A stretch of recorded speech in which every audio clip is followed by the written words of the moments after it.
this morning. Welcome to everybody. So can I have the one in the agenda? Apologies for absent, please.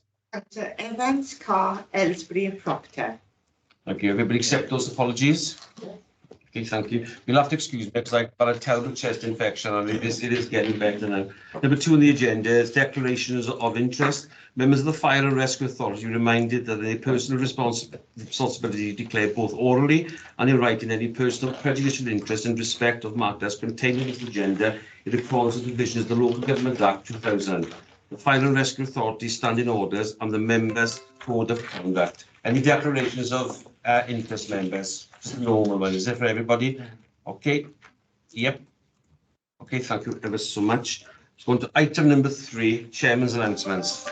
You'll have to bear with me because I got quite a lot this morning. I'll start number 1. The ITV investigation and news report. I'm sure that you've all seen the ITV investigation and news report that were first aired on Monday the 12th of December. I know we were all appalled by the news report and what we heard for the first time of the 2 victims. The Chief Fire Officer has issued the victims an unreserved public apology and initiated an independent review along with of the culture of the service.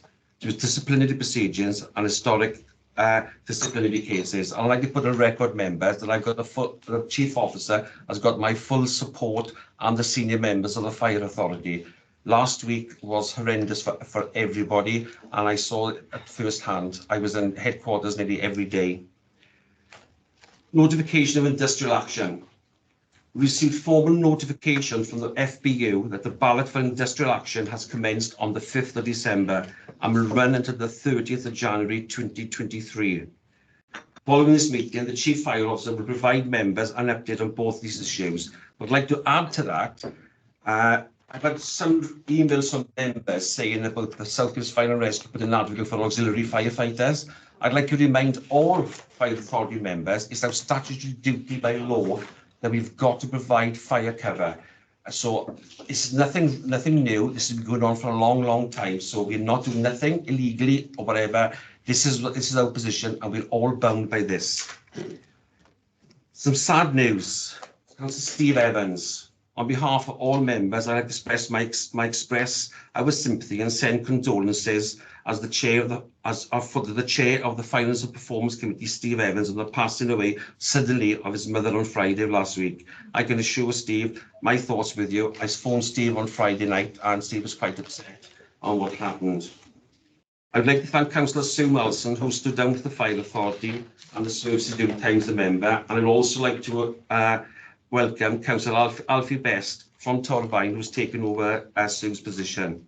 I would like to confirm the appointment of Geraint Thomas to our Assistant Chief Officer, Director of Corporate Estates, for the rigorous recruitment process.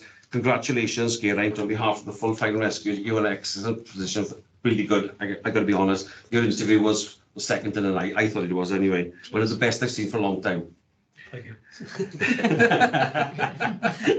I'll try and get my head out of the room. Yeah. The Green Book Pay Award. The pay award for the Green Book staff has been agreed for the annual settlement of £1,925 for all spinal points.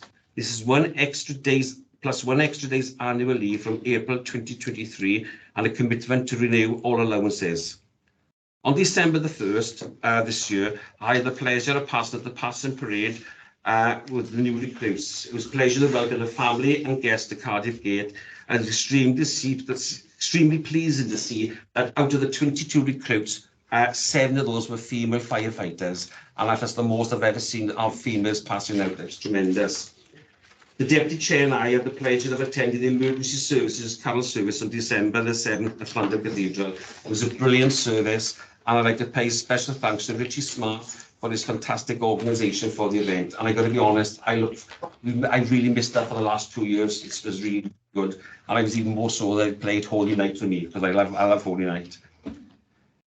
The Deputy Chair and I met with the Deputy Minister for Social Partnership over the ongoing relations between us. This was a political meeting between Pam and myself with the Deputy Minister. We had some assurances, but we'll go into that later on. I subsequently had more recent meetings with the Deputy Minister over the last week. Chief Fire Officer and I will continue to deliver updates to the local authority council meetings, all of which have been fully well received in terms of services provided and the predicted financial statements for the Fire Authority. Members, in light of the Independent Remuneration Panel for Wales report, which is on the agenda today, I would like to remind members of the expectation to attend a minimum of 22 days per annum of the Fire Authority roles.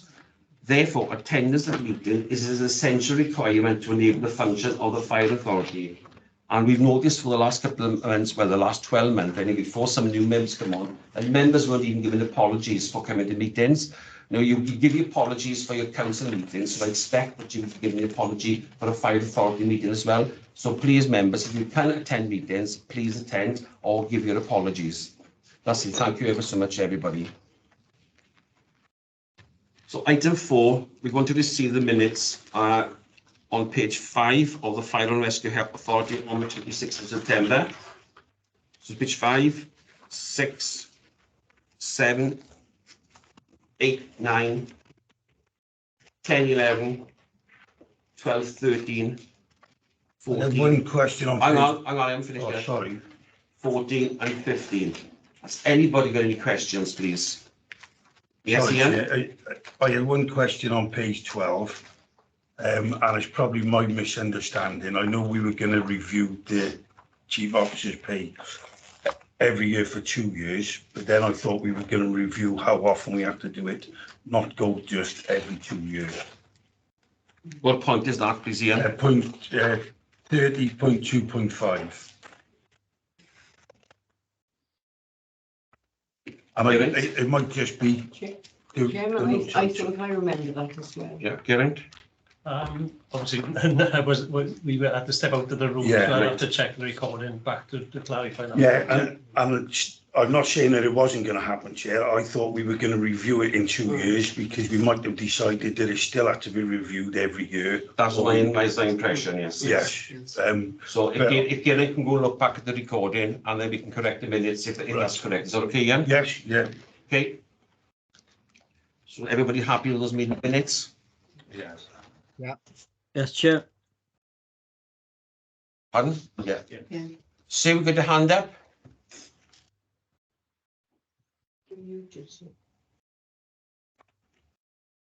Good morning. This isn't about the minutes, but I'm hoping that we get an opportunity at some point in this meeting to discuss the ITN report and the response to that. There will be a briefing for members at the close of the meeting, Councillor Okay. McConnell, Thank you. and on industrial action as well. Thank you. Thank you. On to page 17, the local pensions board, 17, 18, 19 and 20. I'd like to move those as true record. Okay, anybody? Seconded. Okay, thank you so much. On 21, HR committee, 21, 22, 23, 24 and 25. I'd like to move those, Chair. Okay, thank you. On 27, scrutiny group meeting, 27, 28, 29, 30 and 31. I'll move them, Chair. Okay, thank you. On page 33, the FMPA, 33, 34, 35, 36, 37. So we move those, please. Yeah. Yeah. Okay, thank you so much. On page 39, standards committee, 39, 40, 41, 42, 43, 44. I move that. Okay, thank you. On page 45, the FAPM meeting on 45, 46, 47. So I'm looking here. Yeah. Glenn? I'll move that, Chair. You don't just tell that meeting, yeah, okay, thank you. End of the minutes, members. Should we go to the updates on page 49? Updates for action here, right? There's only a few updates. I think Alison will cover off the first three, and then the chief will cover off the final one. Thanks, Gareth. Thanks, Chair. Morning, members. Just to update on the first two pensions actions. So we have continued to provide those in scope and are classed as Category 1 cases with pension benefit statements. Since the Fire Authority made the decision to proceed with processing Category 1 cases in October 21, we've processed in the region of 38 cases now, and will continue to do so. And just to update on the GAD modeler, so the action refers to a piece of work we've been doing with the Government Actuaries Department in purchasing a calculator that will allow staff members to identify and put their information into the calculator, and it will help them understand what their pension benefits look like. We've just taken receipt of that modeler on Friday. We're now undertaking some user testing of it, and we're going to hopefully get it launched by the end of this month. And that's been purchased across the whole of Wales. So it's a GAD model on the Welsh fire schemes, and is available to Mid and West Northlands as well. That's good. Moving on to the living wage update. As the update confirms, in September of this year, the Real Living Wage Foundation announced an increase to the hourly rate. That moved to £10.90 per hour. What happened then was the Green Book Pay Award was announced, which increased the minimum hourly rate for all our staff covered by the Green Book Pay Award. The update confirms the lowest paid employee under the Green Book arrangement is earning just over £11 per hour. So we've still maintained that that level of accreditation for the living wage hourly rate. Okay, thank you, Alison. You? Yep. Thanks, Chair. Morning, members. On the outstanding action on broadening the role, that was this first thematic review that the Fire Advisor provided. You will be aware that there's been a detailed analysis done across the service. Hopefully we'll be in a position to present that outcome of that analysis back to members at the February meeting. Chair, there's been extensive discussion and correspondence being circulated between ourselves and Welsh Government, and as 3 fire chiefs we meet in the Fire Advisor in the middle of next month to go through the current position of where we are with the analysis and give him some initial feedback from the extensive piece of work that we've been doing on his 4 recommendations. Yeah. And on that point as well, members, that was when Pam and I met with the Minister, we spoke about that as well, and we put our views about what's been in the reviews, what the Fire Advisors have said. So we put our views quite strongly over to Deputy Minister. I'll just leave it at that. Yes. Okay, no more actions. Okay, so we're going to page 55. I did the 6th one. What you just been saying. Who do you want to take us through this? Yeah, thank you, Chair. This is the second review that the Welsh Government's Fire Advisor has issued. Came out probably in the last month or so. You'll find in the appendices the copy of the operational training review, which is the main body of the report. And then at Appendix 2, there's a written statement that the Deputy Minister made when the report was issued, and followed up with an oral statement following questions in the Senate on the 22nd of November. This is a very specific report and looks at operational training across the 3 Welsh Fire and Rescue Services, and has come out with 6 recommendations. If you look through the report, I'm sure members have, you will see there's significant reference to good practice that is in place across South Wales, right from investment in training facilities, micro teachers, and also reference to the innovative on-call salary scheme that we've got, and the only fire and rescue service in the UK that has got a salary scheme in place for its on-call firefighters as well. And that's down to the ongoing commitment and support the Fire Authority has made to our on-call training and have a different model than other services are having. The fire advisor does raise some concerns, and you can see at 2.2 an extract from the report where he personally remains unconvinced that sufficient training time is available to firefighters transition to the on-call or RDS or shift system in that respect.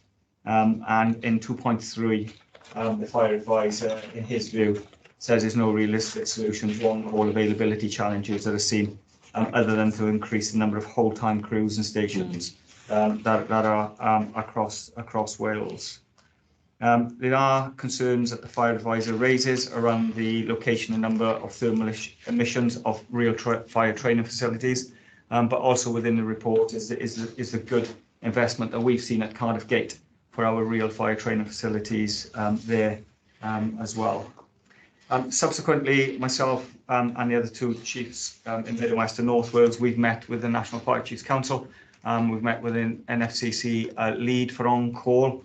We've had a really good discussion because the concerns that were raised by the fire advisor, they're not Welsh specific.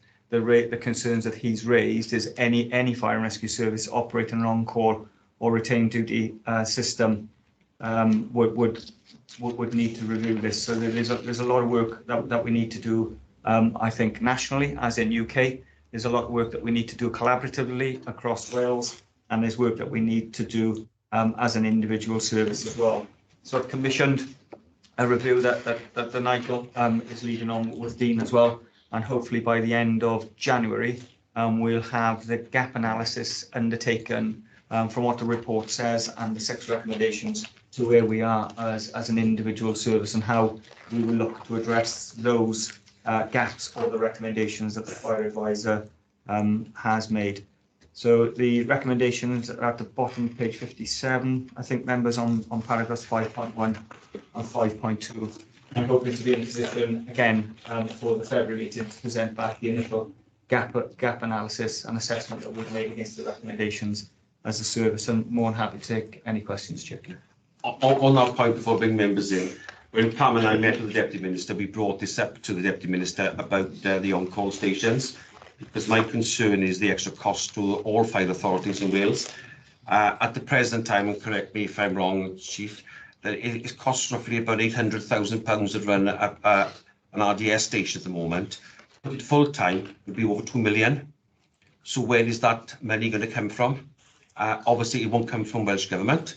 So that means the local authorities, the 10 local authorities who cover South Wales, will have to pay for that. I've said over the many years as I've been on the fire authority that I believe that the fire authority should be set as a preset like the police, not from the local authorities, and give more local authorities more money for their uses. But I have grave concerns about changing our RDSs to full-time stations for the extra cost. I think it costs about 30 million. 300k for on-call. Yeah, 300 for us, yeah. About so the next 20 million pounds to our bill it will cost. So that'll be 20 million pounds to all the local authorities. That's a rough estimate. So it's a lot of money, and that's just for South Wales.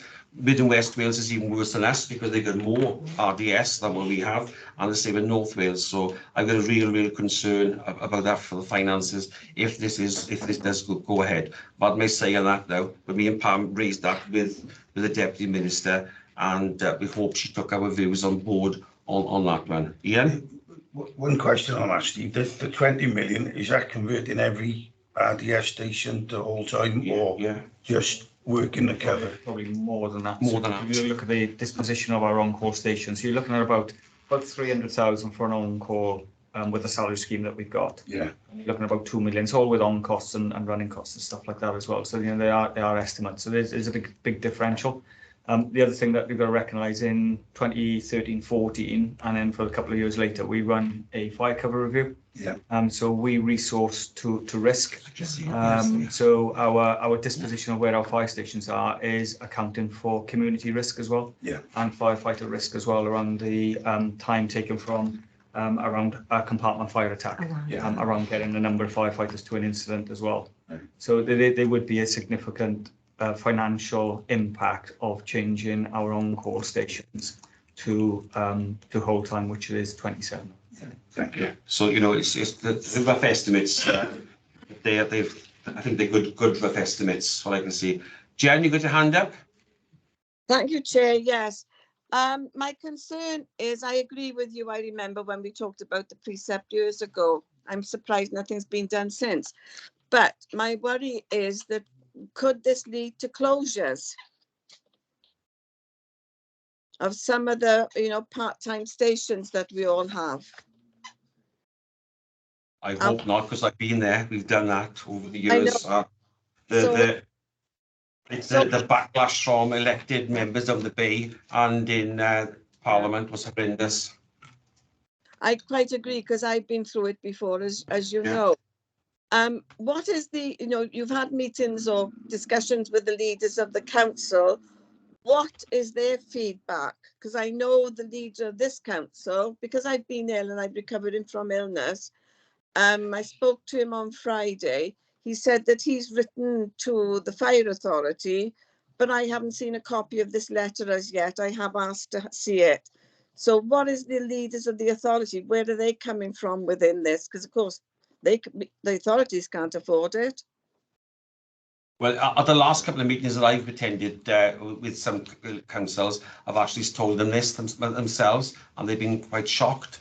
I think we're going to meet scheduled with the leaders of the 10 authorities hopefully this week. Myself, Chris, and Hugh done an online meeting with Councillor Anthony Hunt from the leader of Torfaen Council a fortnight ago on this issue, because he's the Welsh Local Government Association's lead on finance, and I explained this to Anthony, and he was quite horrified when I was telling him this as well. You know, it's frightening, that's all I can say. Maureen? Yes, thank you, Chairman. If it did happen, heaven forbid, but if it did happen, would that mean that you needed less part-time firemen? Or you still need as many as you do?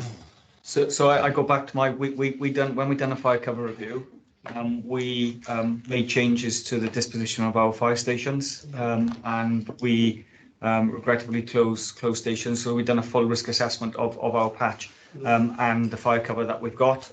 So the more risky areas have whole time crews which are there 24/7, 365. The less risky areas of our patch are covered by on-call firefighters.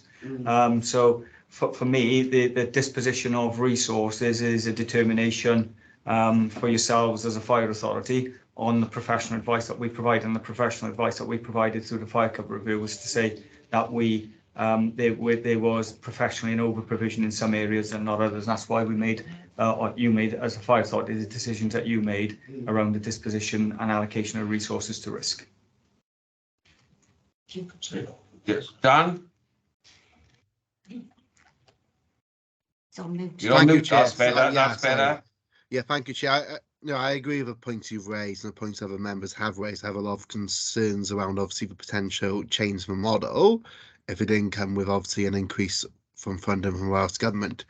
But my questions were more basically on the details of around some of the recommendations around training. So obviously it mentions, I think on page 82, around looking at around training around compact fires. So how materials of buildings have changed since the 90s when the last major review has happened, and how fire authorities in Wales and across the UK are still trained in older methods, while in places like the United States, they've looked at how firefighters have been injured, they've changed training models. So I just wanted to ask the question, are we looking at potentially change the way, obviously we train our firefighters to be more adaptive with obviously more compostable materials, particularly obviously in more high-rise buildings, which there's quite a lot in Cardiff.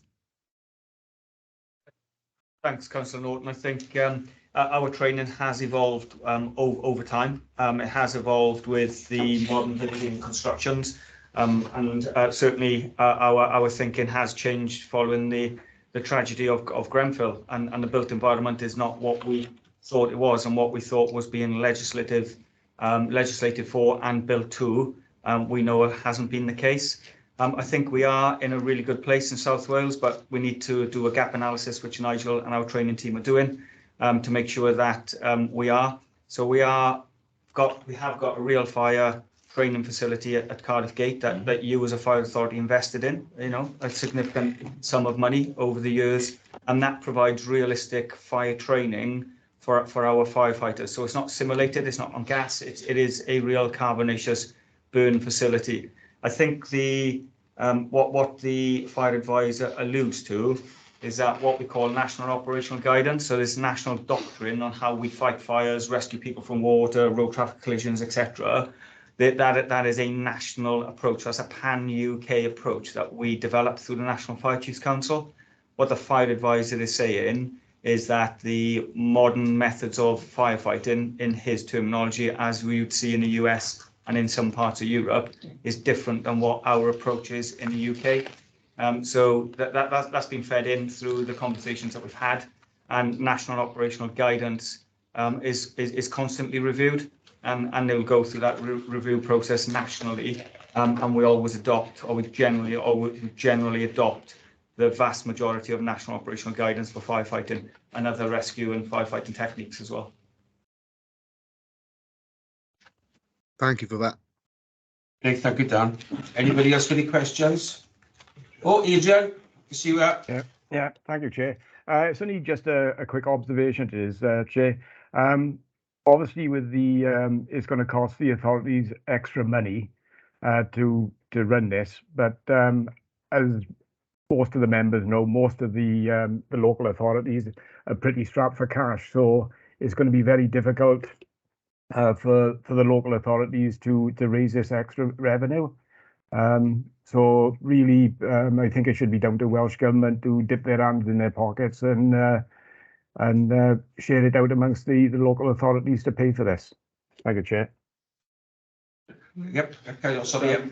Yeah, Chair, I'd just like to pick up on some of the very positive comments that are included in the report. There's some good practice exemplars, which include the micro-teach approach.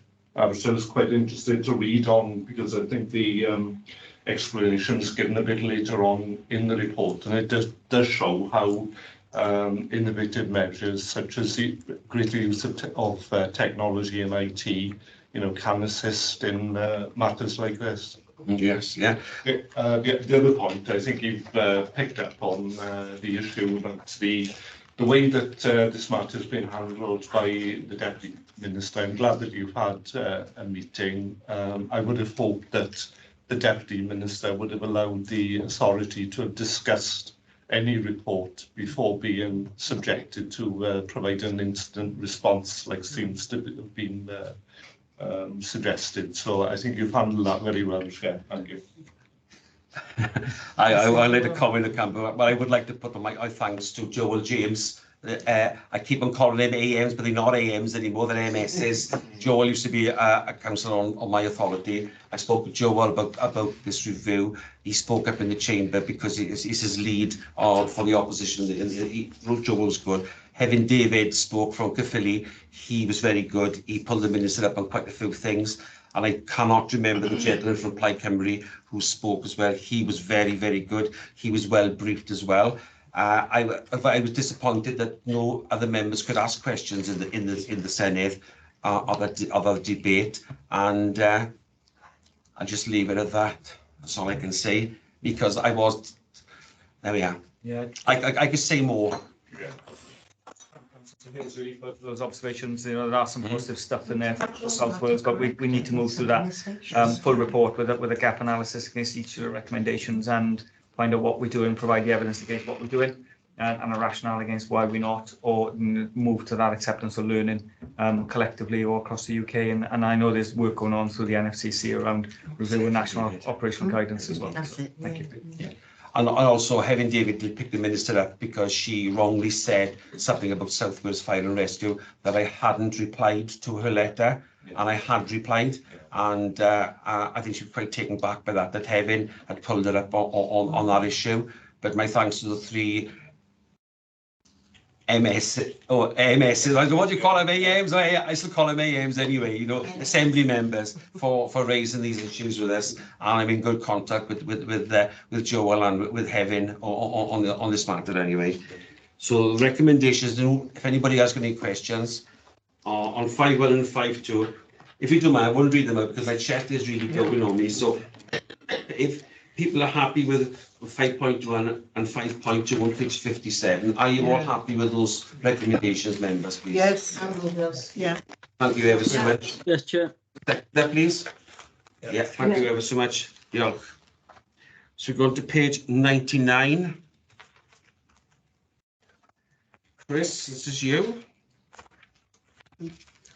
Is it all, Lisa? For me. Is it? Sorry. Okay, so this is the, we come into members with the journey that we've been on with setting the revenue budget for 2023-24. So far, this started in September with a presentation to the Finance Scrutiny Group, who presented the medium-term financial strategy, which is the framework in which we set our annual budgets. The strategy there was to use last year's underspends of about 3.8 million to service this year's increase in budget requirement. As members will be aware, there is a overspend projected in the revenue budget this year because of the pay awards that have increased since budget setting. So the potential budget increase at that point in September was set at 10.6%. So what we discussed with members was ELT would go away, we'd revise all the budget submissions and funding options to see if we could work that figure down before we went out to consult at this time with our local authorities. So we went back to the Fire Authority on the 26th of September to tell them about what the plans were, and that was in agreement. At that point, it was still a 10.6% increase, which is effectively 2 years pay awards. It contains 2 years pay awards. And then we went to FAPM to do some more detailed work on the 10th of October. We presented an update to the medium-term financial strategy for the years 2022-23 to 26-27. We'd worked the figures down somewhat, and we were hitting a figure of around 9.1% at that point. We asked members to note, however, there were a number of risks and uncertainty while setting the budget. The inflation crisis that has hit us nationally was gathering momentum, and we didn't know how that was going to play out for some of our key supplies and services, some stuff that we were tendering for, insurance, operational equipment, ICT items, things like that. And also we did assume a cash flat basis for our grants, which is the safest and most prudent assumption at that point. So FAPM agreed that position, although wanted more work done, which we went away and did. We identified a number of areas relating to pay, non-pay, that the costs are still there, but we chose to fund them in a different way. So there's some one-off items there, the impact of job evaluation, secondments, temporary arrangements, fixed term posts, things like that, that we are going to fund as a one-off from our reserves. What that did for us, it took our budget ask then down to 8.12%. 8.2%, and members were satisfied with that approach, and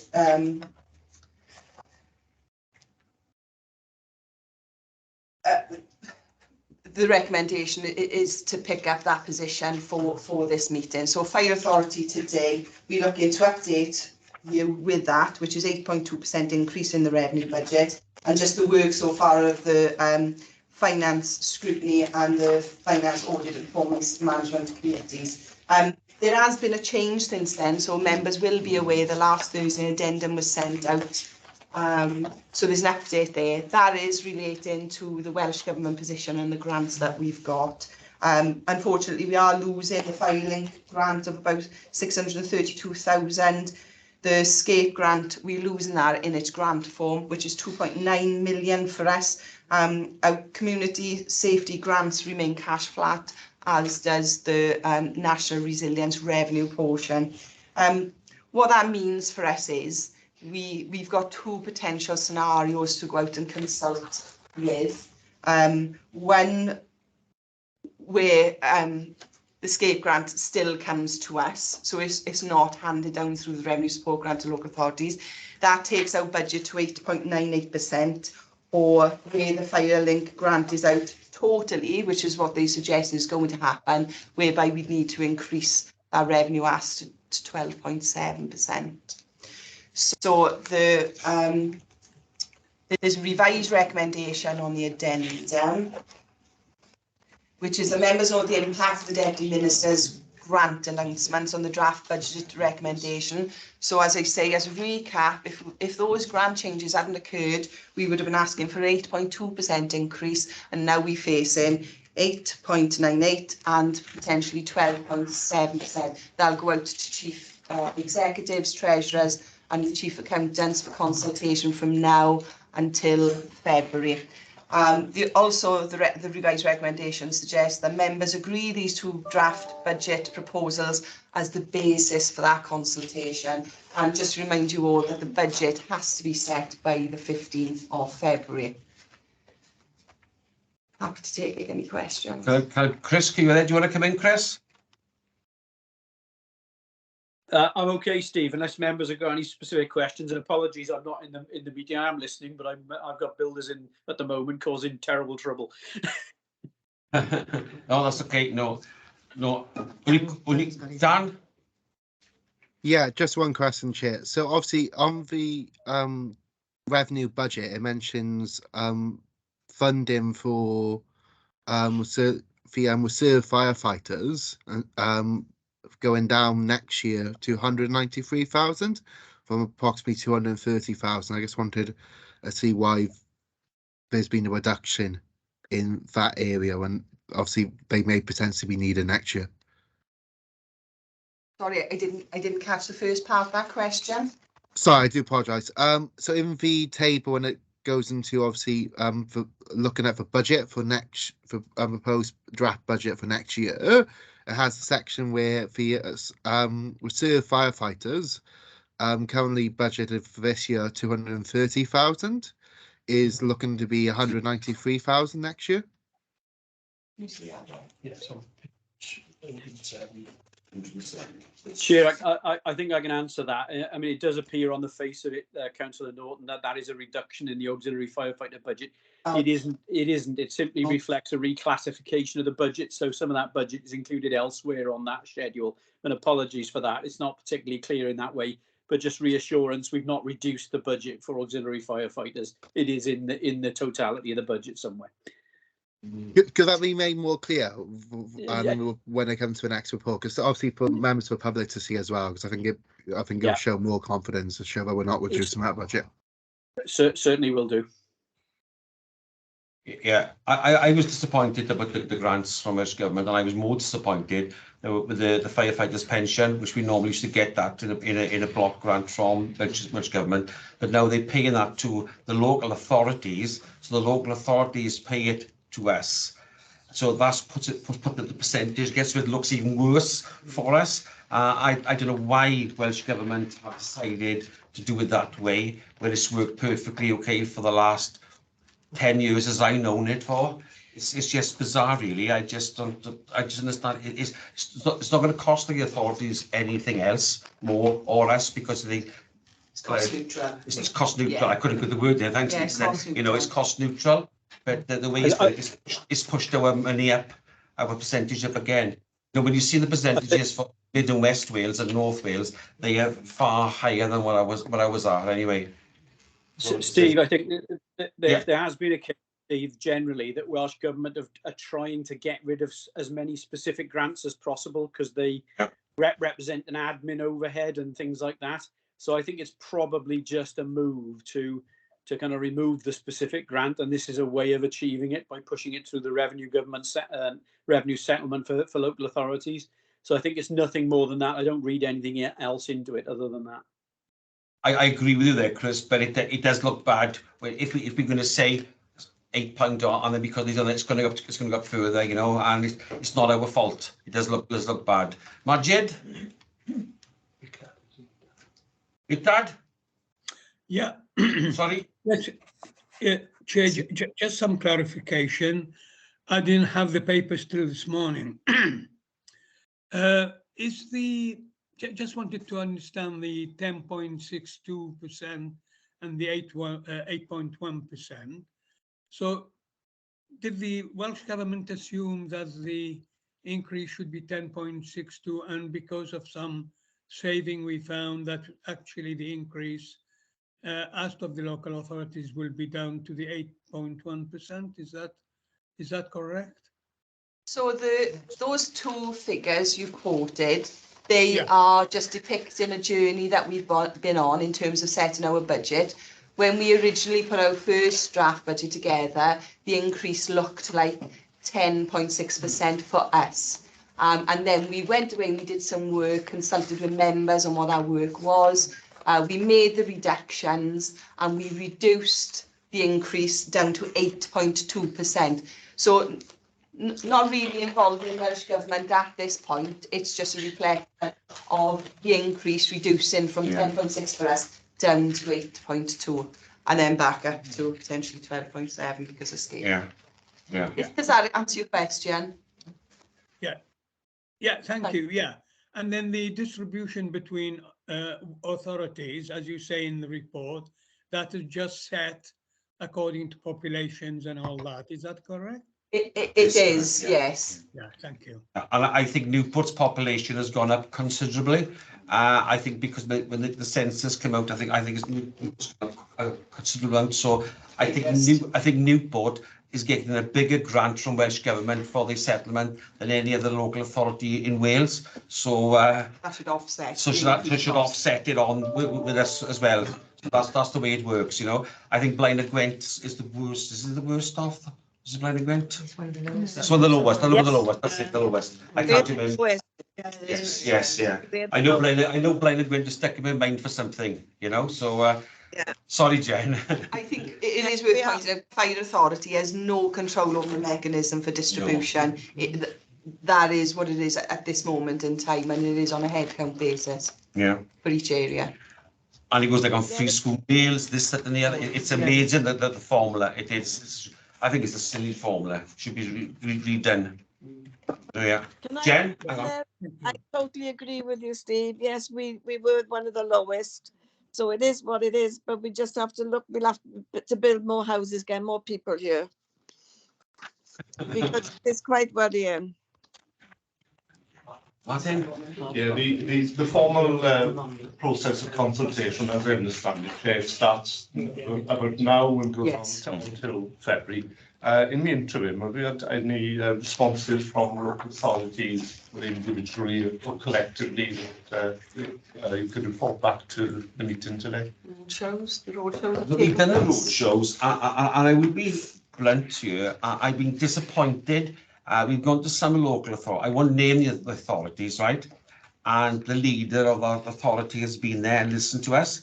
But we've been to some authorities, and the leader and the deputy leader have not been there. And I find that quite discourteous to us as the fire authority that they haven't turned up to the meeting, and just about a few members have turned up. I think it should be in everybody's interests of all local authorities to attend these meetings so we can explain. I think this is why our councillor Anthony Hunt from Torfaen, because he didn't turn up to the meeting, he had something else on, but he asked for a separate meeting with myself, Hugh and Chris. Once we explained it to him, he was quite fine when he understood. He said, oh, it's a 2-year. Yes, right, I didn't realise that. So members of his authority didn't report back to him to say that. And, you know, we're still waiting for a meeting with Cardiff and RCT, my own authority. So, but that's the last, and Newport. Newport said it couldn't accommodate until... Newport can't accommodate us to the new year. So 70% complete. Yeah. So that's the only thing, you know, so I can say. It's, you know, if we had a magic tree at the back, it'd be absolutely wonderful for everybody, for every local authority in Wales, you know. But it's It's hard decisions. You know, we weren't elected to do all these cuts, and we weren't, none of us in this room or on screen were elected to do cuts, you know. I've been there many years ago, 10 years ago, we did the fire review, we did when the budget was bad then. I think this is even worse now than what it was 10 years ago. Absolutely. Does anybody else got any questions? Sorry, I'm harping on. Please tell me to be quiet, please. So the recommendations, that members agree the recommendation draft budget on the basis of the consultation and with the extra bits that Lisa just said. Is that okay with everybody? Yeah, that's fine. Yeah. Okay, thank you ever so much. Yeah. So going to 111, changes the constitution, you right? Yeah, thank you, Chair. Get my page right. Okay, members, you will have seen obviously the draft report that I've put out, setting out some of the background as to the reasons for the changes to our current constitution. A lot of it is to sort of bring us up in line with some of the changes you've probably been familiar with at your home authorities, brought about by the introduction of the Local Government Elections Act to 2021. A lot of that is around the sort of a modernised approach to public engagement and public involvement in local government as a whole at all levels, so from local authorities down to community councils and us as a fire and rescue authority as well. The last review that we done, sort of the last major review that was done for the Fire Authority Constitution was back in March 2012. And there was pretty much, they were sort of disparate documents made up, pulled together, making up the overall constitution. So members who've been with us for a number of years would be familiar with our general standing orders, our procedural standing orders. The emphasis on sort of moving towards a more modern constitution brings everything together, all into one contained neat document. And that's been circulated to members as an electronic copy, obviously due to the size of the document itself. A lot of the changes that we've had to do are obviously not just that act. There's been a lot of other primary legislation that's changed in the interim period between 2012 and now. So it's incorporated in those changes as well. Things like the Wellbeing of Future Generations Act, you know, and the various other acts that have changed. And that was, all those acts are set out as primary legislation changes in Appendix 2. The draft model of the Constitution was something that all the monitoring officers in Wales had commissioned to try and sort of get ahead of the curve, and with the changes brought about by the 21 Act. So it's a model that's there to be used. And a lot of the local authorities have either adopted it in its entirety, or they've adapted it to use the, you know, for their own suitability, and that's certainly what we've had to do. And you know, there was a considerable piece of work, and you know, I'd like to put on record my thanks to Sarah Watkins as Deputy Monitoring Officer for the work that she's done in helping me put together the revised document. And at various stages, we've been working with a group of members as a working group to review some of the changes that we've been proposing. And we've taken elements to the scrutiny group and to the standards committee where relevant for them as well.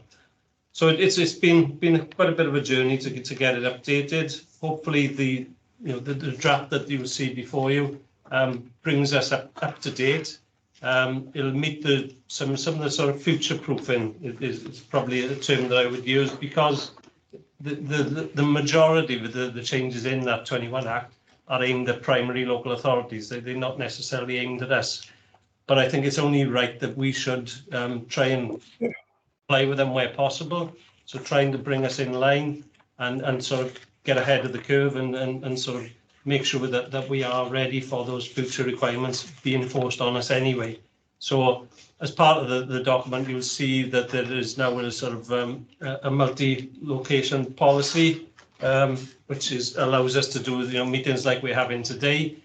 So that's one of the requirements. We've also built into it around live broadcasting of meetings when we do have the functionality to do that. That's something that we again will plan to move towards, but not something that we necessarily forced to do by legislation. some of the other major changes within the actual constitution itself. There's a lot more prominence given to the role of scrutiny committees, certainly within local authorities.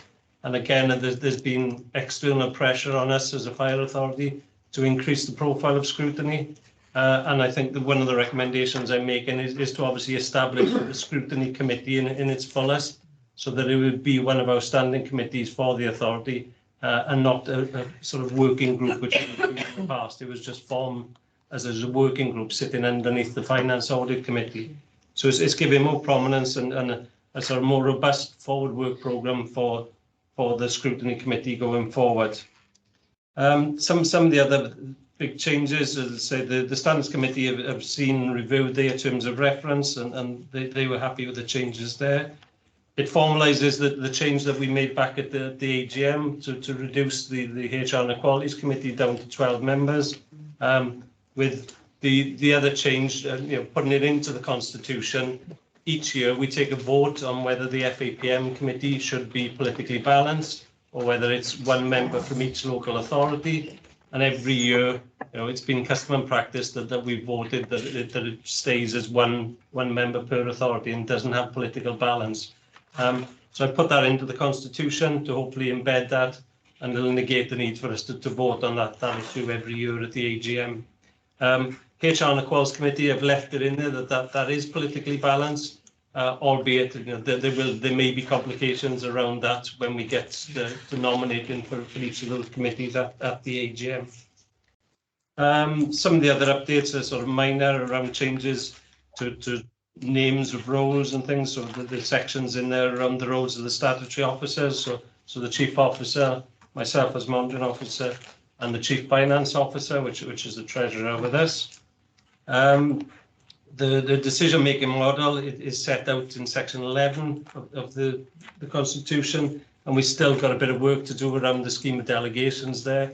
That again is another sort of hefty document that we need to work through and make sure that the implications of that all align to the current Constitution. So we've got that to do. There's updates on access to information, so notice of meetings, publication of minutes, everything like that. We will be, once we sort of complying with the requirements, we'll have to publish notice of all our decisions. So an additional decision notice will be going out, not just waiting for the minutes to come out as we've done previously. The contract procedure rules, which are set within the Constitution as well, they are in all Wales contract standing orders, which we've agreed as part of the National Issues Committee work across the 3 procurement departments. We've got a standard set of contract standing orders which will be embedded into this. And then some of the other items, obviously the confidential reporting, whistleblowing code, that's currently in existence within the authority. It's embedding that into the Constitution. And then the final section lays out the members' role and job role descriptions. So that's like job descriptions and person specifications for all members, chairs, deputy chairs, and for member champions. So quite a lot of changes have been made. There's still a couple of items which need sort of finalising. So we need to update that scheme of delegations so that they are relevant. So all the officer delegations across the service are directly linked to the Constitution. We have to draft and publish a Constitution guide as part of that role of engagement and public participation is to make something that's a lot more readable and easier to understand and for the public to be able to find directly the areas that they wish to look for, because it is a hefty document, 200 odd pages. We need to update our engagement strategy and bring that in line with what we aim to achieve going forward with public participation. And then we need to embed all the electronic links. So where we've got direct links to other documents, that needs to be added onto the website. So I'll pause at that point, Chair, before we go to the recommendations to see if there's any questions or observations from members. Any questions? Will the room Glyn? Glyn first. I was just going to ask a question on page 15, 2.7, regarding the suspension of the Constitution. Has there ever been an occasion in the past for this? to suspend any aspect of the Constitution? The only one I'm aware of was obviously through COVID. When COVID kicked off, we had to suspend certainly elements of the Constitution because meetings couldn't be held. We didn't have remote meeting policies, so obviously that legislation changed pretty soon after, and we had to suspend contract standing orders because procurement rules obviously had to be withdrawn because things like PPE, kit and equipment, we had to get on an emergency basis without having to follow procurement rules. So I was also thinking in there under 2.7 needs 50% of the membership. If with a meeting say there's 12 of us and there's 6 for, 6 against, does that mean the chairman gets the casting vote? Chair will get the casting vote. He gets 2 votes. Martin? Yeah, first of all, I'd like to put on record, Chair, commend the work that's been put in over the summer, as I understand, from staff, but also 3 members of the authority, and I think it would be appropriate to just acknowledge the effort that they put in. I've been involved with the constitution of my own local authority, so I know exactly how much effort has to go into it. I think what's good about this constitution as well is that there is an opportunity to review once a year. So if any issues are picked up, which inevitably they will arise, then if the monitoring officer is able to note those, and then there's that review meeting, I think that's a way then of being kept up to date. One thing I think perhaps that we could consider is subscribing to what's called the ModGov app, which a lot of constituent authorities use. It's just a way of the members of the public being able to access our documentation and to be able to follow what's going on with the authority. Specifically about the scrutiny, then I think that there's an opportunity there to bring on co-optees to serve. I think the point was made at the last meeting that we had that we are really sitting on the ground, authority members having to cover so many committees, and there's a provision with a new scrutiny committee to be able to co-opt, and so I would advocate that we do that sooner rather than later, and we start now looking to see what expertise is out there that we can bring on board as well. Totally agree with so, thank you. Yeah, great. Miktad? Yeah. Chair, I just wanted to understand what paragraph 3.31 is saying about the payments per annum. Is that collective increase or what? I'm not sure what the figure represents there. Which page is that on? Okay, let me find it. 114. 114, yeah.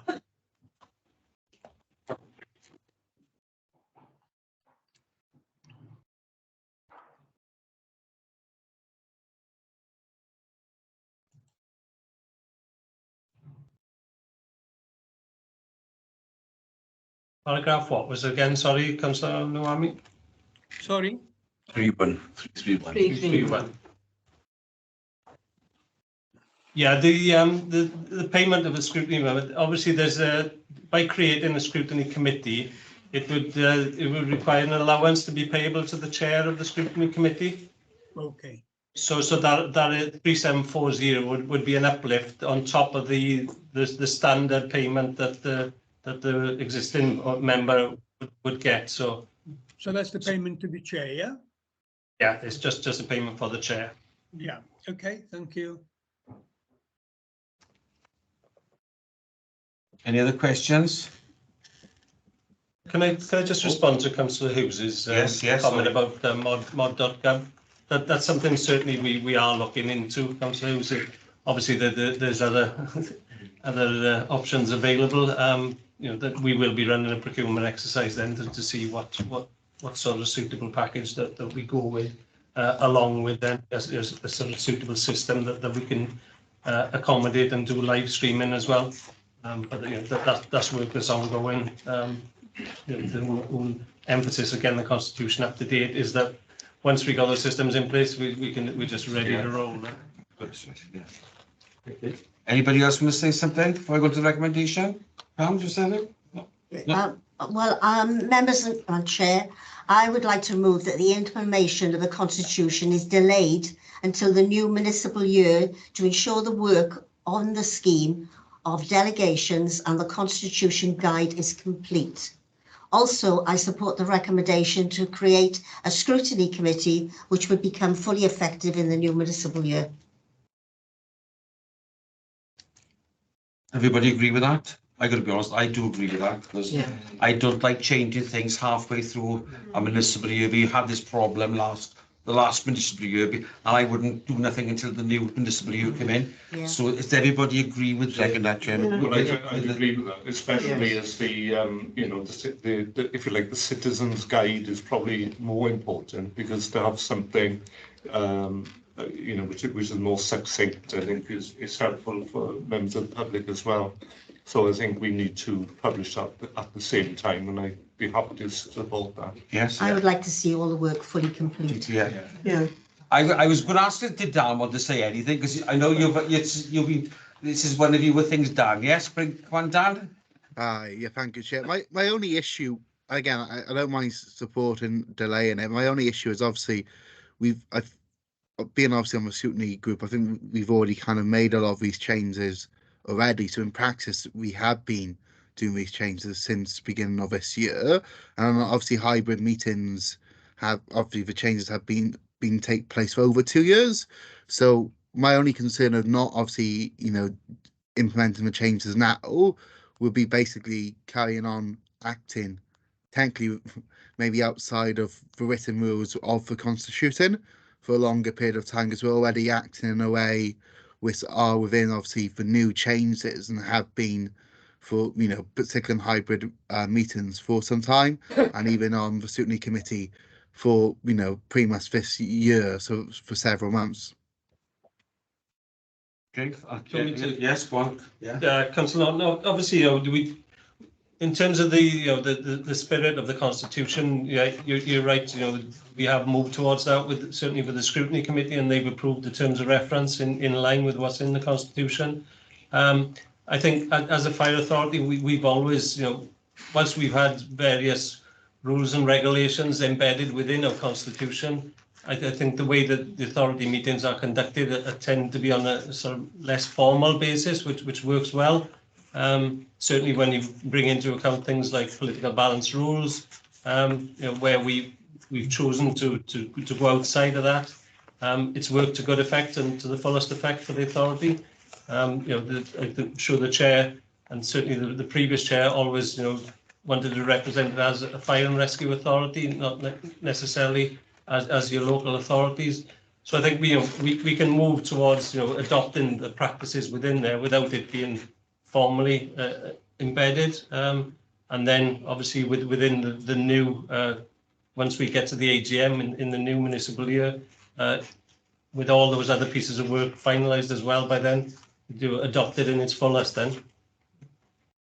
And my only other issue, because obviously on the balance one, all it would take, is my understanding currently, is one member, just one out of 24 of us, decide, and they didn't want the finance committee to be one member from each authority and wanted it to be politically balanced, and then it would have to be.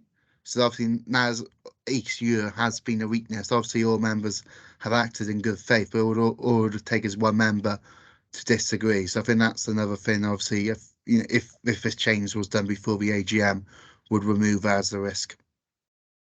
As I say, that's certainly the intention, is to get those other pieces of work finalised before the end of this municipal year, so everything's ready to go then at the start of the AGM. You know, the AGM will be following the procedures set out within the Constitution then.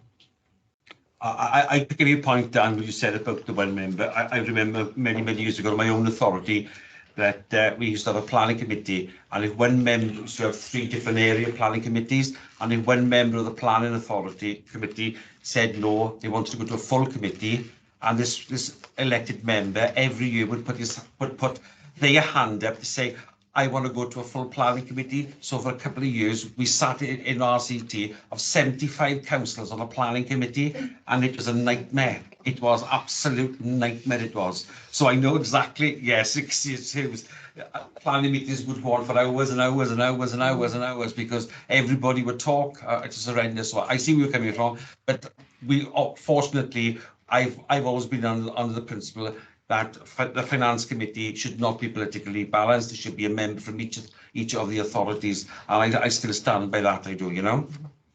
But yeah, so the recommendation is sorry, the members approve the creation from the scrutiny committee of line paragraph 2.3. Members for the approval of the amendment self-explanatory risk of consultation. What Palmer said, is everybody in agreement with that? Yeah. Yeah. Yes. Yes. Yep. Yeah. Okay, thank you ever so much. Oh, excuse me. On to 12371. You Lisa, is it you, was it Chris? Unfortunately, it's me again. It is okay, yeah. Yes.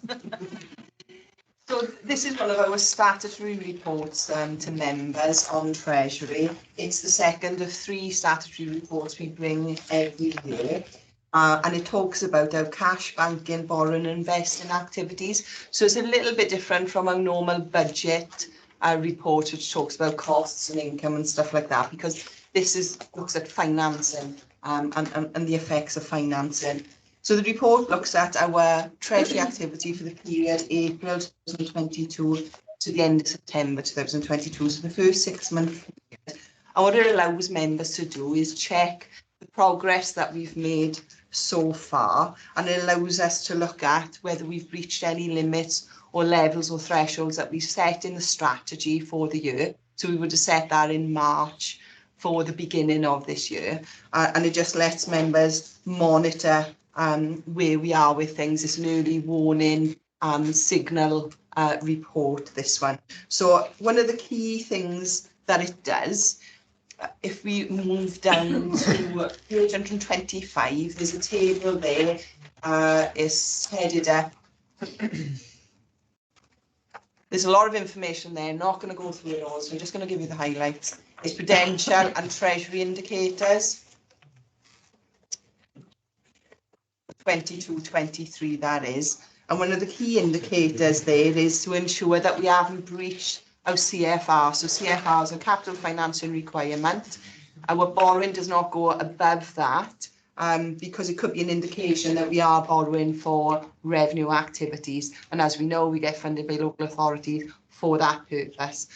So that's the key one to look at. It also sets out other indicators there in terms of affordability. You will see the level set for this year. We were looking at our financing costs as a percentage of our overall revenue funding was 6.85%. It's actually looking less than a 6.28%. And one of the key reasons for that is you probably, if you look at the second column, the TMSS column, I've assumed that we were going to borrow for this year 5 million. We are not undertaking borrowing at this point. So we're going to continue with the current strategy to use internal cash surpluses to fund our capital activities, which is what we borrow for. We only borrow for that purpose, and that's made a saving in terms of interest and our statutory charges, one of which is the MRP or minimum revenue provision. So that's had a positive effect on our revenue budget in terms of financing costs not costing that much. So it just goes on at the bottom to talk about bank rate. Our current banking rate is Bank of England rate, which is 3% minus 0.1%. So we currently accruing 2.9% on our deposits. So there will be an impact on any new borrowings of the bank rate going up. Our current borrowing is not affected because that's already secured, and we've done that on a fixed term basis. So not to worry there. But any investing that we do will have that higher rate of income. we do very little of that. And with the current strategy of using surpluses, we'd like to be funding our capital programmes. That's the first thing. So yeah, I think I've updated you on all the major things there and the change to not borrowing this year. It gives you more information on the change of the Bank of England rate and how that's affected our deposit rate. And there's some narrative there on the economic update. So if anybody's got any questions, I'm happy to take them. I got one for you, Lisa. Yeah. Don't know if it's a misprint. Yes, it's the date. The date, yes. I've just seen it. Yeah. My apologies. Yeah. My apologies. I thought, oh, shall I say something again? Shall I say something? I can. You're quite right to say something, but I am normally years behind everybody else. That's okay. No, I've got no issues. Yeah, all in all, I think it's quite positive, really, this report, you know. So I'd like to commend you on that. Very good. Oh. So recommendations? Yep. Yeah. Just to make recommendation, is the note, yeah. Notice, everybody happy to note it, yeah? Yeah, yes. Yes, Chair. Okay, Yes. thank you ever so much. 133. Do we, is this you, or is it Nigel? Sarah's going Oh, Sarah, is it? Do you want me to, I'll kick it off. Oh, there we are, see, there we are. Unless you want to go first. So the first part of the report, the business actions report, is obviously this gives an update on all the ongoing actions against those strategic themes. It's an update on the progress that's been made from July to September. The strategic themes, there are 8 strategic themes are set out on the top of page 135. And then it gives on page 137 a sort of a RAG status overview on all the actions that are ongoing across all departments against each of those strategic themes. And then the narrative report then is set out in detail. I don't propose to go in any detail for members. Obviously, it's there for members' information on all the great work that's going on against each of those areas. So I'd pause at that point before handing over to Debbie, who will do the performance against those strategic indicators.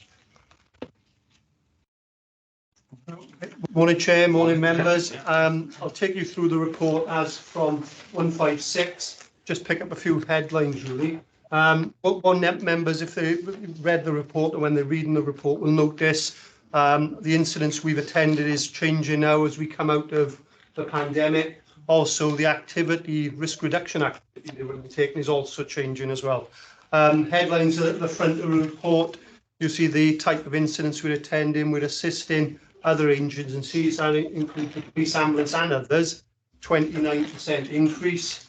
And also that includes an increase in the bariatric patients we attend as well, generally in support of WAS. Positively for us, we do now as we come out of the pandemic, we're doing more face-to-face home safety checks, which is really pleasing, and as the restrictions are lifted. Also, our business fire safety teams are doing audits now in premises across South Wales, so face-to-face audits, and we're adopting more the programme we had pre-pandemic, which is good. If I take you to the report on page 158, you can see the starburst, and it shows there 3 of the indicators are above 5% of target. 1 indicator is within 5%, and 3 indicators are either doing better than target or equal to the target.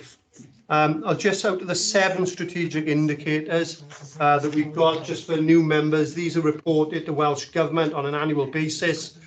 We meet quarterly as a service delivery team to understand the activity within service and put mitigations in place where we can. So I'll talk about each indicator. Total fires attended, as you can see on page 159, have gone up by 19%. It's above target. As members will see, it's an increase across the range of fire types. Notably, we've had an 18% decrease in deliberate vehicle fires. And for awareness, 75% of all fires are caused by deliberate ignition. If you go over to the next page there on page 160, Total false alarms attended, just slightly above. This is the amber indicator, 4% above target.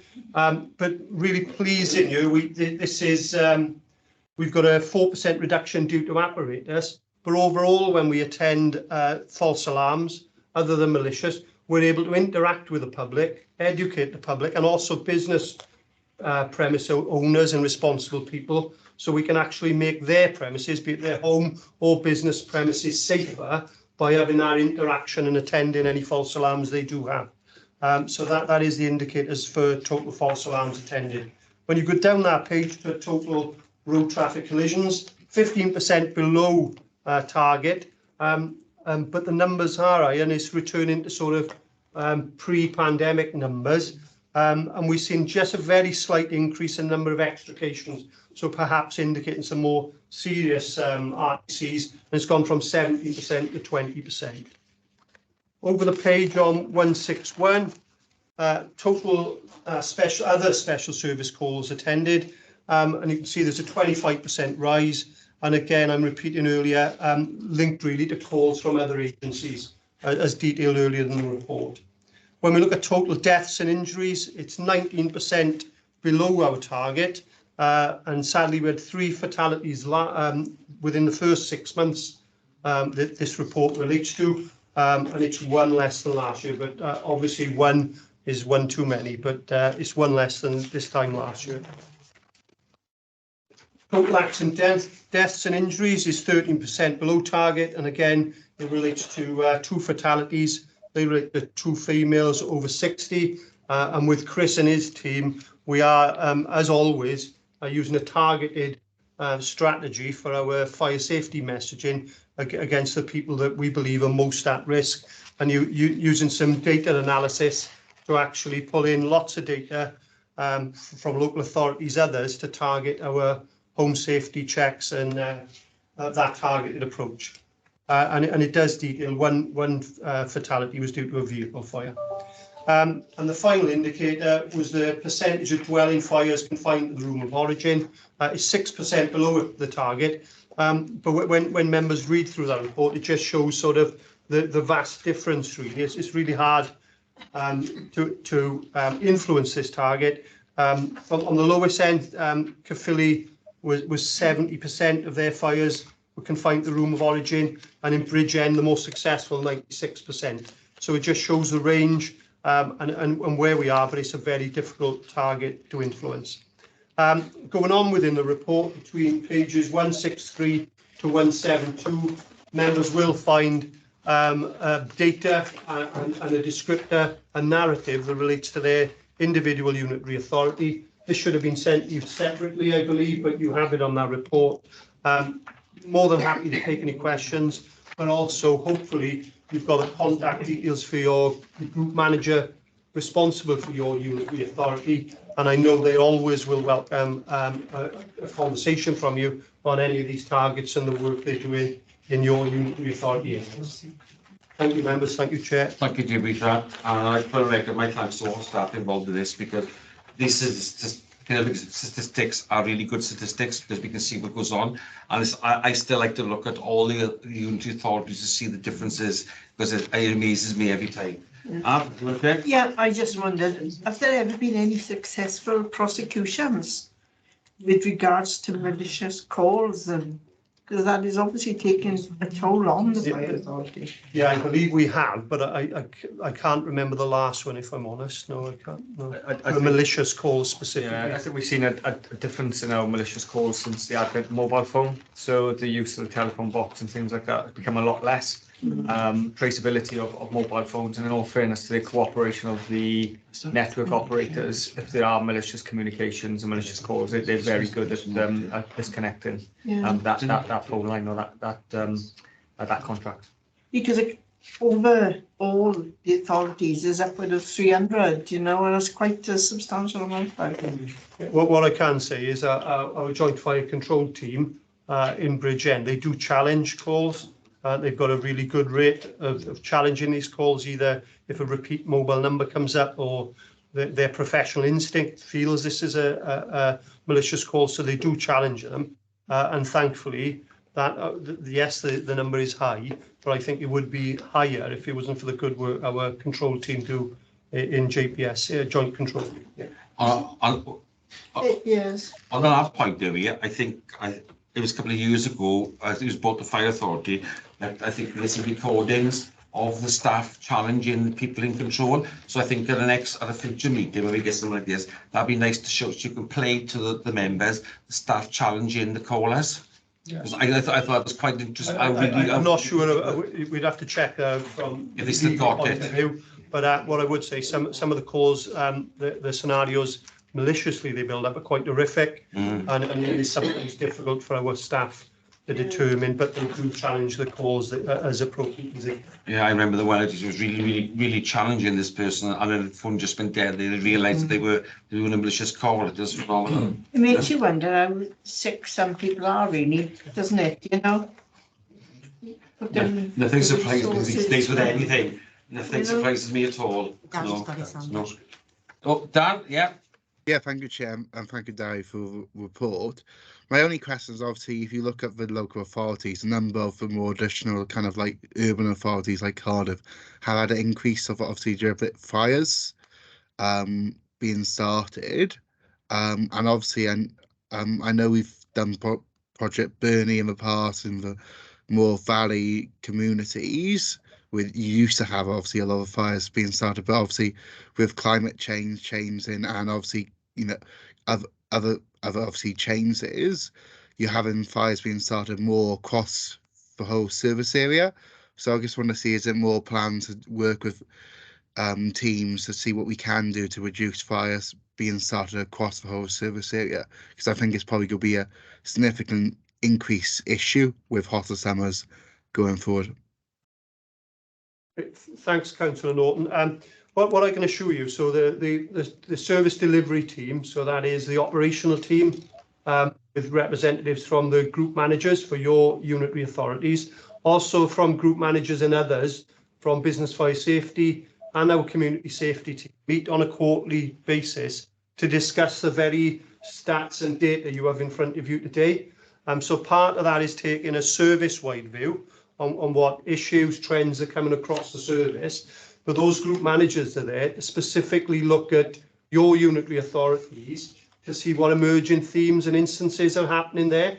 And that is where we as a group can help each other down to unitary authority levels to have a targeted approach. So for some, none specific, but some may have an issue with perhaps domestic fires. Some may have a vehicle fire issue, big or emerging. So that is where your unitary authorities council, unitary authorities group managers can have a targeted approach.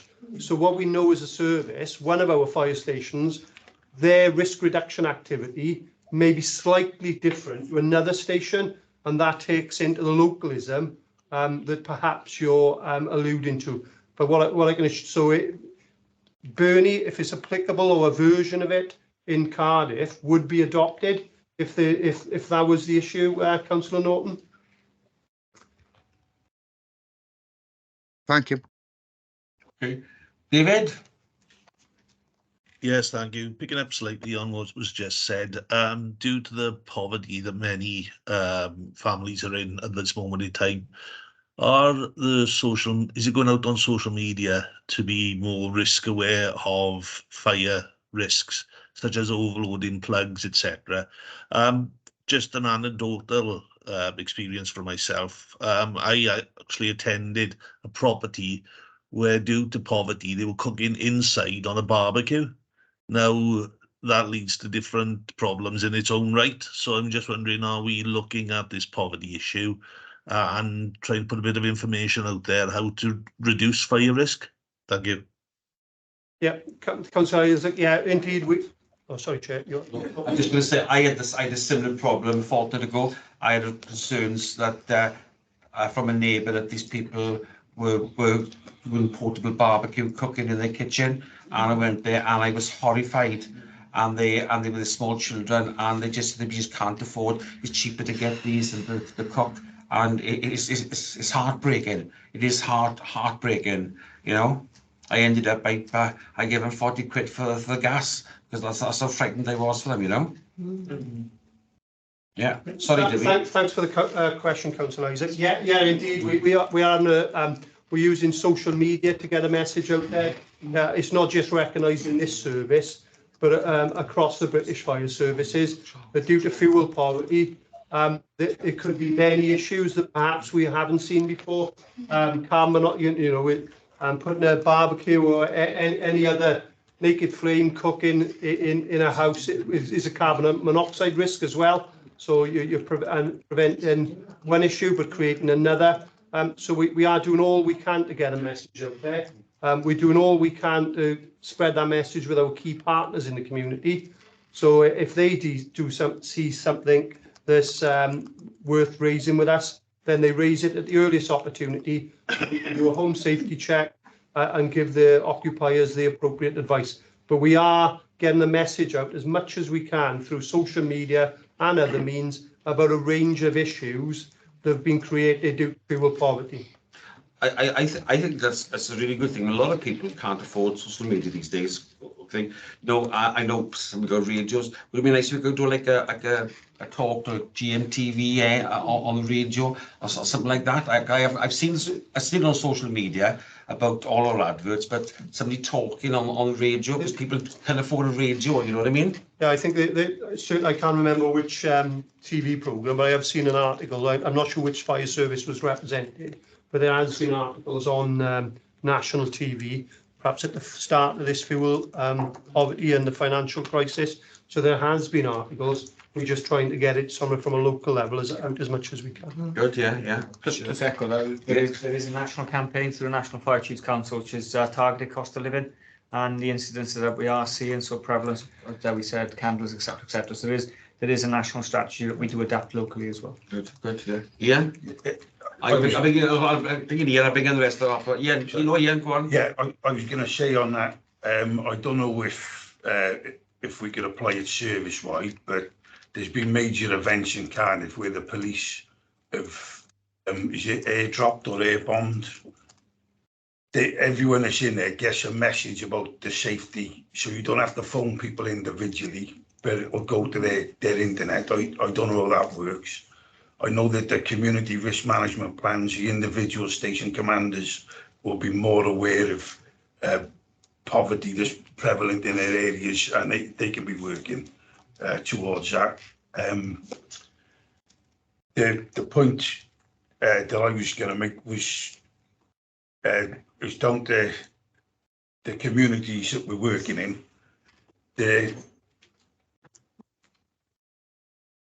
I'm not sure if it should come in on this point or on something else about the recruitment that we're doing in the RDS stations. So shall I bring that in after, Steve? Or it's up to you. The airdrop thing I wanted to say, I didn't know if that would help you for getting the message out.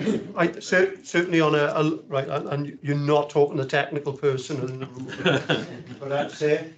I do believe we use whatever it's called, the local, for certain campaigns, we can use social media to a specific locality. So we do that, and we certainly do it for recruitment. I'm not sure about the wider community safety messaging, but what I can say, the stats team have worked on really good targeted data sets, bringing them together. So if we put parameters in and we know the people at risk, and it's generally the elderly living alone, we are targeting those people, and that is where, as we see, as I said, as we're coming out of the pandemic, we're seeing more face-to-face home safety checks. We want them to be at the most vulnerable homes within our communities, in all of your communities, and that is something that we're doing through targeted data sets. So any information we've got, that's what we're doing. We urge all our key partners, social services, district nurses, others who go into people's homes and see people with vulnerability to contact us, and then we've got a sort of a fast-track mechanism where we can actually go there and do a visit to them if they've been highlighted as somebody with vulnerability. So where we can, we circulate the information. When we have good evidence of somebody in vulnerability, we will go to those homes as quickly as we can. I have seen the adverts on Facebook. I also seen adverts on Facebook about recruitment for RDS in quite a lot of areas. So as soon as I see that, I always share that as well. So I think that's a good thing. So I will get one of the messages out. What you will find, unfortunately, for the people who die or seriously injured in fire, a lot of them may live on their own, but they haven't been without contact. Yeah. Somebody would have had contact with them, would have, I would say, would have perhaps realised there was some form of vulnerability. Just we're urging everybody to signpost those people, because unless somebody knows about that, from a fire safety point of view, if we don't know about them, we can't do anything about it. So it is really important for whatever form of vulnerability where people are living in, that it's highlighted so we can do something about it. Okay. Mictad?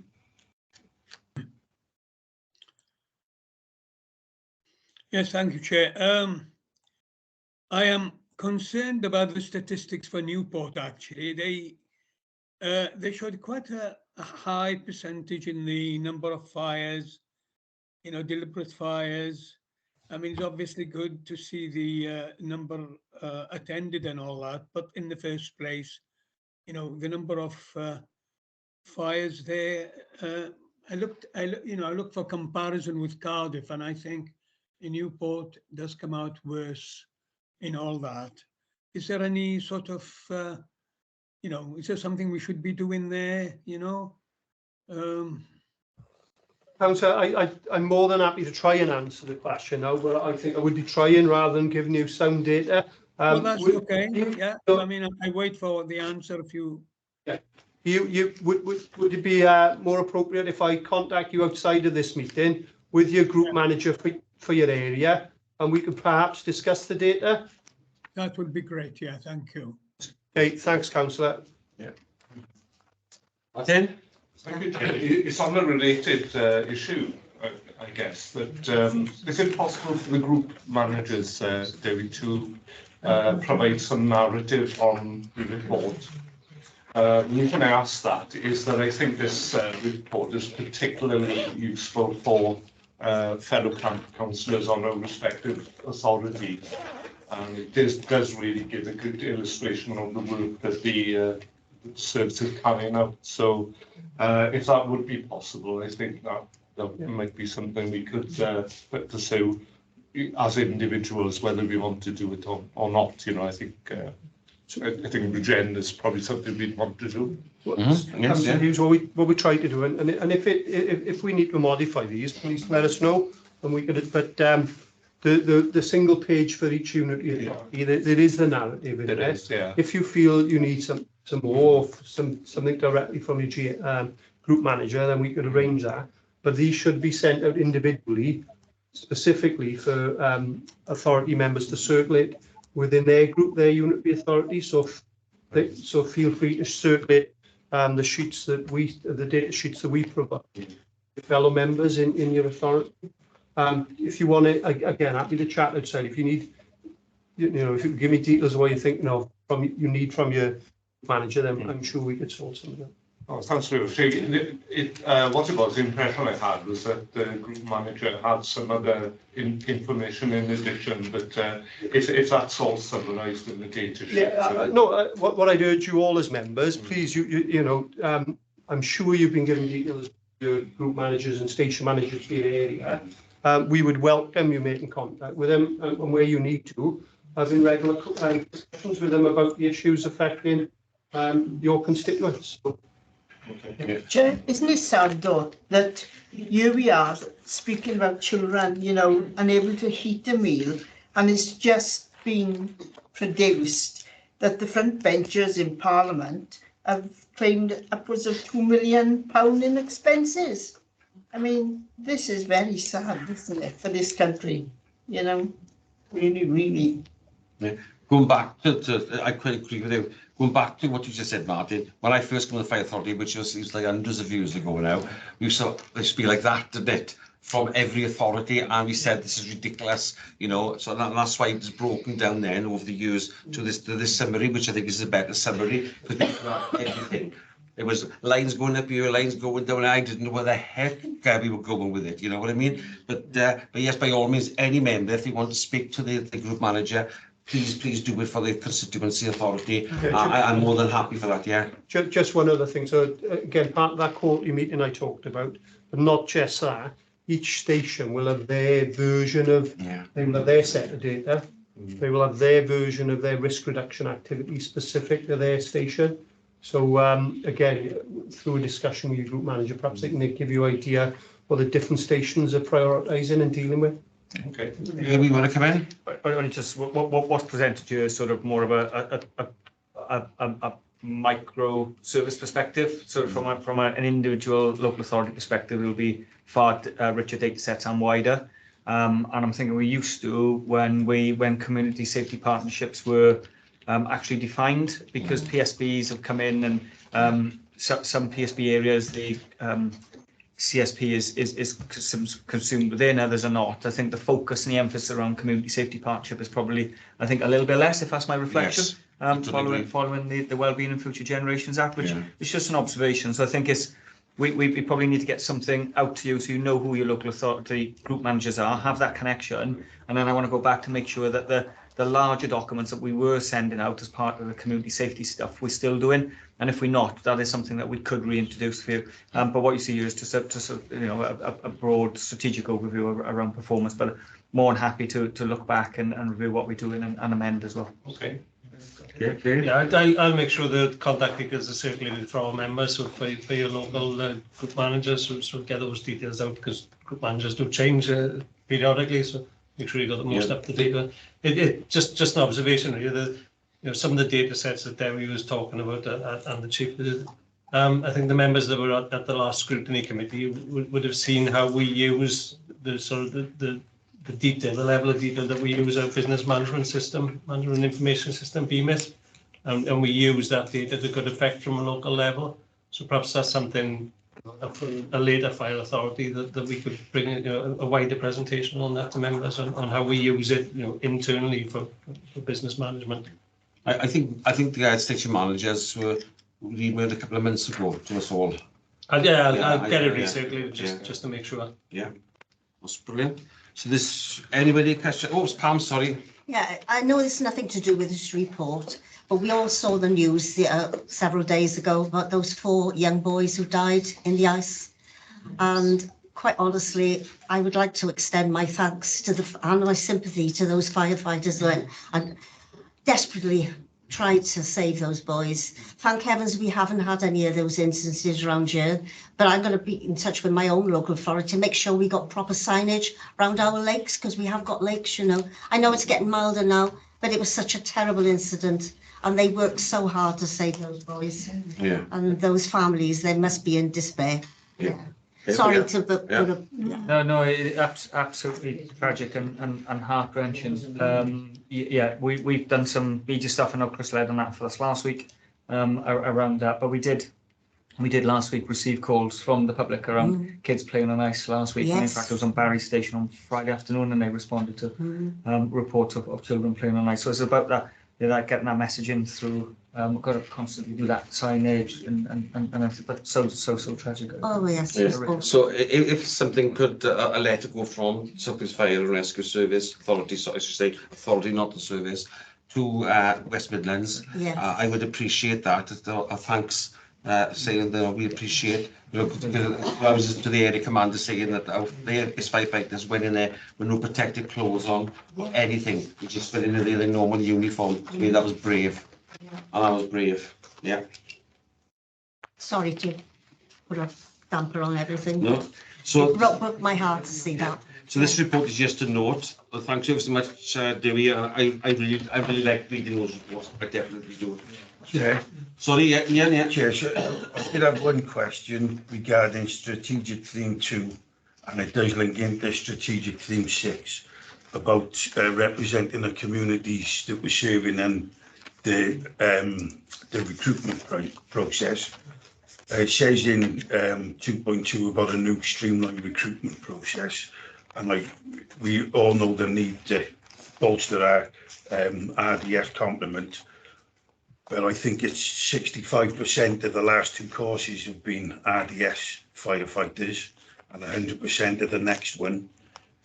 So we're not representing all our communities. The built-up communities, such as Cardiff and Newport, we've got a different makeup of visible minorities as well as accents and ways of going. If we're looking to represent all our communities, I don't know if we're missing a trick by taking from retain stations where they're predominantly, you know what I'm trying. Yeah, for clarity, we don't recruit our whole-time firefighters from our on-call stations. Our whole-time firefighters come from an annual recruitment process that is open for anyone to apply for. Yeah. We take some positive action where we have a representation in the community, and that can be for any protected characteristic. We do conduct those positive action campaigns, and I know Alison's team have recently been doing firefighter fit and rolling that out in and around the Cardiff areas particularly. But we don't use our on-call firefighters as a methodology of recruiting to whole time. But we do get some successful on-call firefighters then go through a recruitment campaign, and then they become whole-time firefighters as well.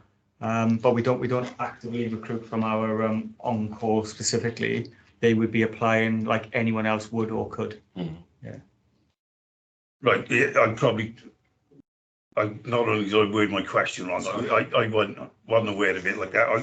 I thought, because I understand it's a shorter course because they've got core skills, and it's instead of 13 weeks, it's only 5 weeks. So if we get competent on-call firefighter with us who's successful in securing a whole-time contract, if they're competent on-call firefighters and we know they've got complementary skills that they've already got, then their initial course is shortened from 12, 13 weeks down to 6 weeks because they've got additional skill sets. They've already got certain core-based competencies that we build on, and that doesn't require a full 12, 13 weeks. We can do that within 6 weeks. And the intention, you're absolutely right, the intention is in January, looking at our attrition numbers and retirements, that we will be running a course of 18 in January of competent on-call firefighters. So that'll only be a 6-week course, so they'll be on the run and on station sooner than what anyone walking off the street would be. Yeah, that's not the answer you wanted. Sorry. I'm not sure if it answers my question though. It's explained, and I understand the need to bolster up the whole time numbers, but if we're going to accurately represent all the communities that we serve, if we're taking from RDS station inputs, the predominantly white people that's living in the valleys, and I only know this from my time as a station commander, where I've been trying to, when I was up at Aberdare and places like that, where I spoke to Race Equality Wales, and they were saying that the communities they've got, the less visible communities in those areas is minuscule. So by taking from the RDS complement we got, I understand that it's a 5-week course instead of 12, but I don't think we're representing all the communities. Sorry, I've seen it wrong. We don't recruit from our RDS. If our on-call firefighters, RDS firefighters are successful, they've been successful at the range of tests like anyone else. What we wouldn't want to be is exclude anyone from applying. There's no coincidence that some of our on-call RDS firefighters are successful because they're already firefighters. Expect for there to be a strong percentage of on-call, but that's not, we don't use that as a recruitment methodology or campaign. So we don't when you say we recruit from our on-call, we don't recruit from our on-call, we recruit from society. Are we representative of society? No, we're not. Our gender balance is nowhere near where it should be. Our race equality is nowhere near where it should be, which is why we've been really active around positive action and positive engagement sessions around gender and race as well over the last 4 or 5 years. We have had some levels of success, probably nowhere near that I would have wished or expected, but that doesn't mean that we don't. Our gender-based positive inclusion we're seeing better, and that's a model and footprint that Alison and the team we'll look to replicate even further, especially in communities where we're not represented, and that is the plan. But we don't actively recruit from our own core. We actively recruit from society. And please don't think I was saying that we do exclude those communities, because I know from the work, it's not just the last 5 years that you mentioned, it's the last 20 plus years. It has been one of the most diverse attempting recruitment days I've known, even from my other life. It was just about if to join the retained and to join the whole time is two totally different processes. And as we're proving, the people that go through the lesser, it's not as robust application system, and we train them up, and they are suitable. They're making suitable firefighters. And I commend the fact that we haven't got gender equality and stuff, because it shows that we are recruiting the right people. We will help everyone get to the start line of becoming a firefighter, and then the correct people get through the course. Point of entry selection for whole time and on call is the same. Right. Yeah, point of entry selection is the same. So you've got your role specific and physical and practical tests. Yeah. They're exactly the same. The fundamental difference between a whole time and an on call RDS contract is to have an on call and RDS contract, you've got to be able to respond to a fire station within 5 minutes. That isn't the case for whole time. Yeah. We've got people that live in Gloucester, Hereford, Worcester, Swansea, outside of our city. So I would say they were the only, the predominant fundamental difference is around your location or your ability to respond to an on-call station. And you're right, we don't have on-call stations because of goes back to the earlier conversations around community risk and everything. So risk profile wise, we don't, as you know, we don't have on-call stations in our city centres. Yeah. And going back, Ian, what you said about recruitment for ethnic minorities and all, I had a big argument many years ago in the Fire Authority with the Welsh Language Commissioners and all those, saying that we should have Welsh when people into control. But my argument was, yes, I speak Welsh. I'm all for the Welsh language, but in parts of Cardiff, the Somali community is so big, and the Punjabi community, the majority of people in those areas don't speak English, they speak Punjabi and Somali. And I said, that's my concern, but they were interested in that, which I was totally appalled about, But I will still fight for the minority of people in the country, wherever they are, we need to get them there. They don't apply. And that's we can't make people apply to become a firefighter. I wish we could. Wish there could be a law passed. I can see some hands up on the screen. Jen? Thank you, Chair. Just out of interest, how many applications have come via the Young Firefighters schemes that we run through the authorities? Because I know of a few that have applied and for some reason haven't even had an acknowledgement. So how many have come through these schemes that we run?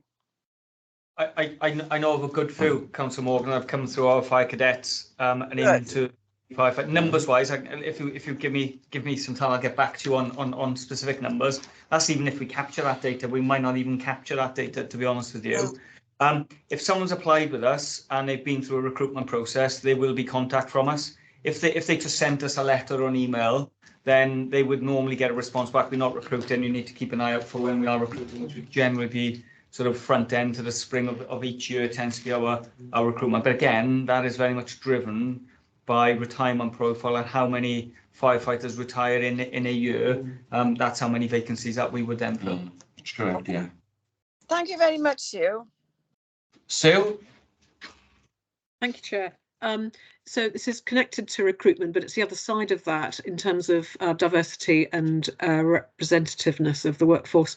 The data you collect is always absolutely fantastic, so I suspect the answer is yes.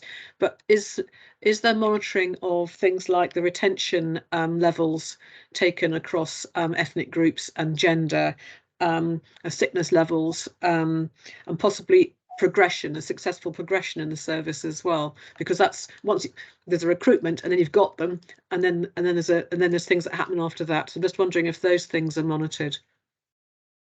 Yes, Councillor McConnell, we do monitor that information, and perhaps I can share that with you separately.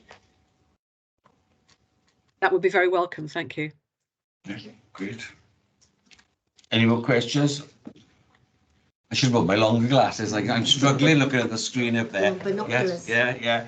So no, that's it. So that report is just for noting. So we're going to the next item on the agenda, 173, Independent, I can never say, Remuneration Panel for Wales Draft Annual Report. Right? Thank you, Chair. I'll try and say it then. The Independent Remuneration Panel for Wales Draft Annual Report 23-24 is set out on page 173, the covering report. Members, you'll be aware from your own home authorities that the levels of remuneration for members is set by that panel, and obviously as part of the consideration they to the National Parks and Fire and Rescue Authorities as well as local authority members. Paragraph 2.1 sets out the proposed rates of remuneration for the basic members, the senior members, which are the chair's rates, and the overall chair of the authority. They are inclusive of basic salary rates. It is the draft report at this point in time, which extracts are given in Appendix 1. They normally publish the final report around about February time, so I'll be fetching that report back to the Fire Authority probably in March.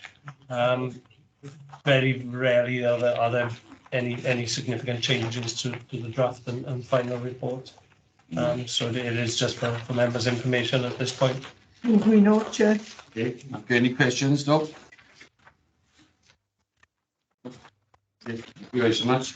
Also, we're going to 191, the Forward Work Programme. Yeah, Chair. So the Forward Work Programme obviously set out at the start of the year. Well, the items contained within today's meeting, and then it's got the remainder of the programme for February and March's meetings. It is obviously a draft programme, and should members wish any additional reports to be added, by all means they've got the opportunity to request for those to be added. But at the moment it is as laid out in the report there. Any questions? No. Thank you so much. I've got no urgent business, so I declare the meeting closed. Everybody, thank you for coming. Thank you, Chair. We could just remind members that there will be a short briefing following now. We'll take a couple of minute comfort break, and then there'll be a briefing on industrial action and